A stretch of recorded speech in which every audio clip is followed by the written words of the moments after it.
Hello, I'm Jay Tombstone, and this is episode 2 of Fifth Recovery, the podcast where I talk about my multiple addictions and recoveries. And today I want to focus on... let me start strong. Today I want to focus on IOP. I didn't even know. I never heard of IOP. IOP stands for Intensive Outpatient Rehab. I'd never heard of it, but it's outpatient rehab. It's rehab where you're going through all the same stuff, but you're not locked in. Before I start, let me do my five things I was thankful for in my thankful journal. My thankful journal from December 7th, 2001. I am thankful for an enjoyable job. Where was I working in 2001? Jay Bourne. I was working at Second Skin, clearly. Tammy Faye, of course. Pot and porn. No disputes there. I do miss Second Skin. So let me discuss IOP. I did not really want to go to IOP. I wasn't ready to quit doing drugs. I just wanted to get back in therapy because I'd fallen out of therapy for a while. And the story with falling out therapy, I had this therapist, I was assigned a therapist, and I didn't feel comfortable with her. And there's nothing wrong with her, it's just she's tiny, and she had a body posture like this. And part of my therapy is I feel like I'm too much for a lot of people. I'm too loud, I'm too big, I'm too gay. So it was uncomfortable for me because I felt like I was going to break this little woman just talking to her. And it wasn't her at all, but she always sat like this. And I don't know, body posture. Movie. So I got put with another therapist, a guy named Peter, who I really enjoyed, and but then I was with him for a long time, and then he quit, and I got put back to the girl, and because of that, I stopped going to therapy. What was that? That was going into the pandemic. Anyway, so I'd quit. It's hard for me to remember details because I was back in November. I was definitely in. Anyway, no, yeah, I'm getting my times confused. I'm sitting here thinking. Anyway, so yeah, I was in therapy in 2019, going into 2020. I was definitely in therapy, and then I quit. And then that's when I fell out of therapy the second time. And they put me back with the woman. And then, anyway. So the point being is that I had been out of therapy for a while. And I just wanted to get me a new therapist. And I called Crescent Care. Crescent Care has kept me alive for decades now. And they make you set up a mental health evaluation. They won't just give you a therapist these days. They give you a mental health evaluation. So I went in for a mental health evaluation at the end of October. And it was like triage, like woo, woo, woo. They said I needed grief counseling. I needed depression counseling. And I needed to be in a substance abuse program. So I was whizzed. It felt like I was whizzed off. I did like, whoo. It happened very fast because I had that appointment. And then by the next week I was... starting my groups, and for a while there, I was in up to 15 hours a week in assorted groups and therapies and therapists. And that's exhausting. It's a lot. And to process all this stuff over and over again, it takes a lot of energy to kind of go through all that. And I discovered that I have not dealt well. I can tell you, my oldest sister died in 2011, Des died in 2011, my mother died in 2015, my dad died in 2017. I can tell you that, and I accept it, and, I know they're gone, and, they're gone. But the foundation that I don't have a real strong family anymore. I still have my other sister, who's still alive, and I love her, but we've never been close. So, I have this just like feeling that I'm orphaned. I feel orphaned. I feel very orphaned. And, every time in therapy I start talking about my mom, I'm just like, I'm feeling all orphaned again. I'll start crying. I can start crying. Just like, oh, my mom. because I miss her and I loved her much. She was an amazing mother.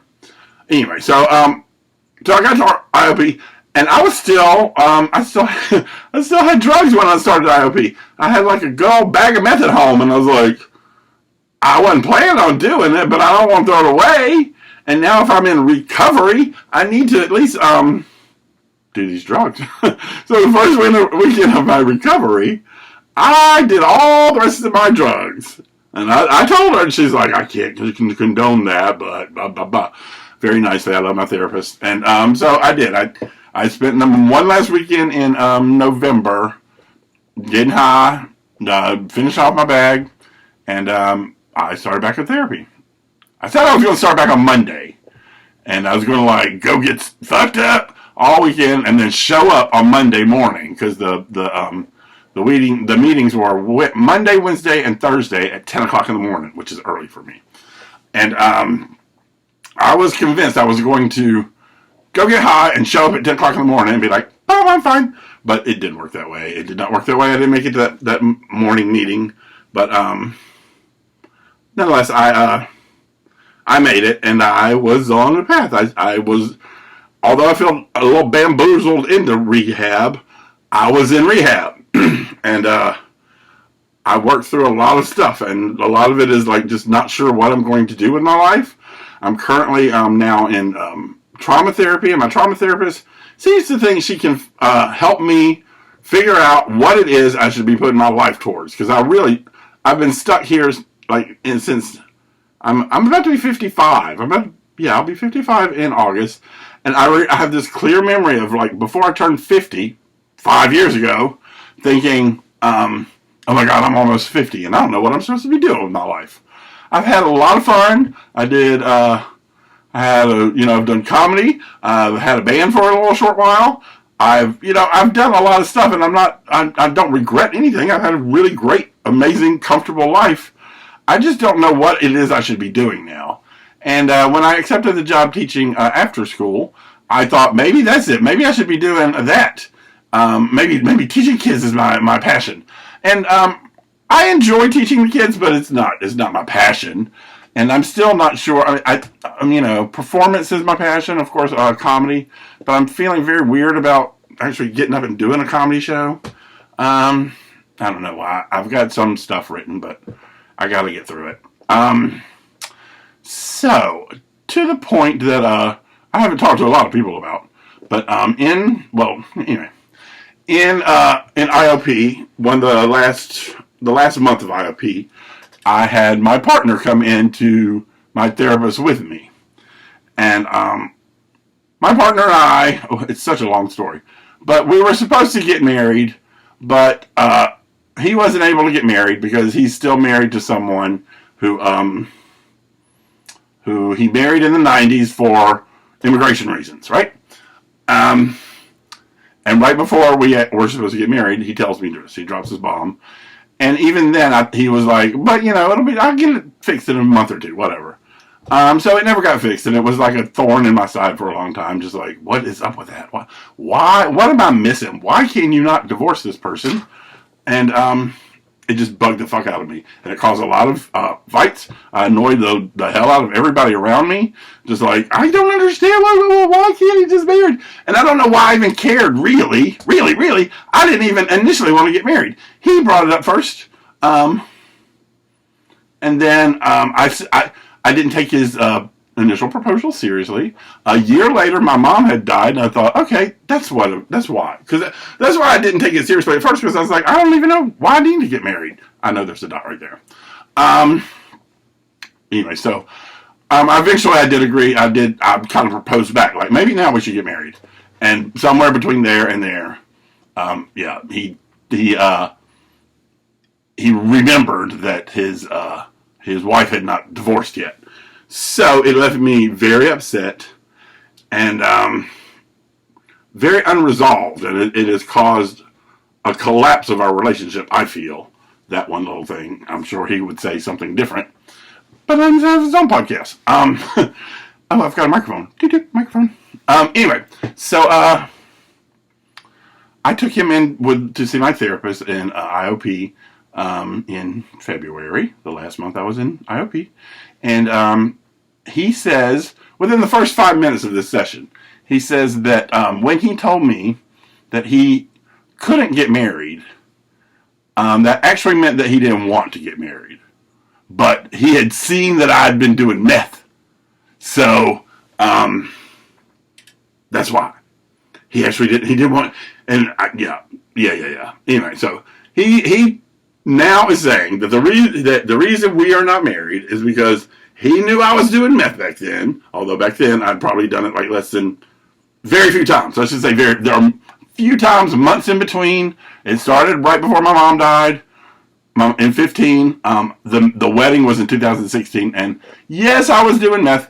There were months in between each. It would be like a weekend, and anyway, there would be months.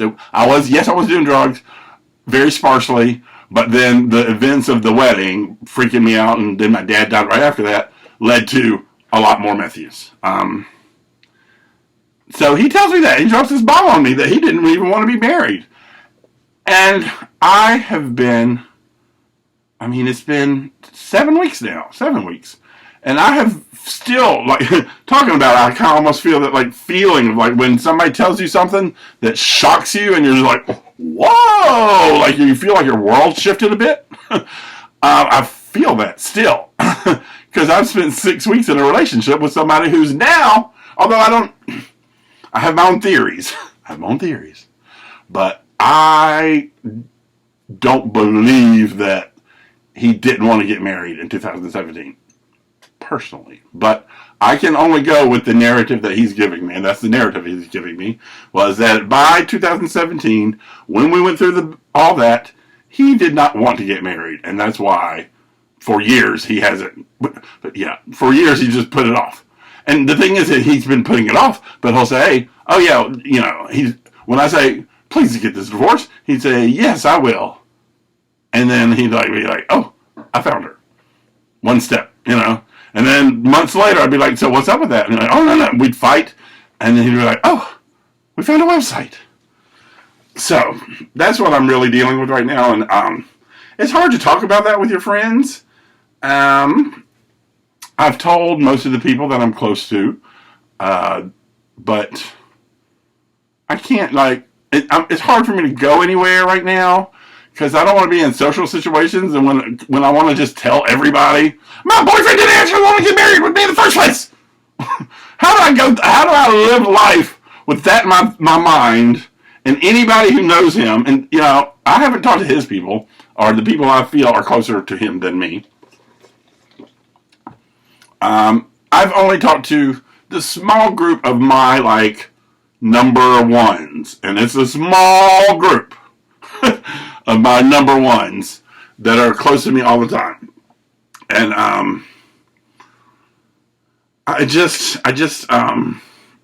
I'm really working through what to do about this. I feel my knee-jerk response is I need to get out of here. But I'm in such a good position living in the house. He owns the house, and so I live rent-free. So to move out is going to be a monumental undertaking if I decide to move out, which I feel like is the only thing. How can you live with somebody who did that to you? Can you live with somebody who did that? There's only been 14 views on the first podcast, but if anybody's watching, I would love, and if you listen all the way this far, I would love to know, could you deal with someone who did that to you, who proposed, and then when you agreed later to get married, I did not say yes, and he was a little offended by that. When I said, when we agreed, then we went through with a wedding that wasn't a legal wedding, because we'd planned a big old deal. Anyway, so I'm down to a minute left, and I don't know what next week will be about, but I'm going to try to post these every Monday, and just kind of ramble about what's really, really the stuff that I want to talk to people about, but I have a little social anxiety in bringing up bad topics. In a room when you're at a party in your group, it's hard for me to, this is deep. That's some fucking deep shit. And you can just bring that, especially if he's there. It just puts me in weird situations. I've been very much hermit lately because of it. And I I appreciate you listening. If you're listening, anybody who does actually listen, I appreciate it. And I don't know. That's all I got. And it's almost over. It's 15. Oh, 4, 3, 2, 1. I'm going to beep it out, and I will see you next time.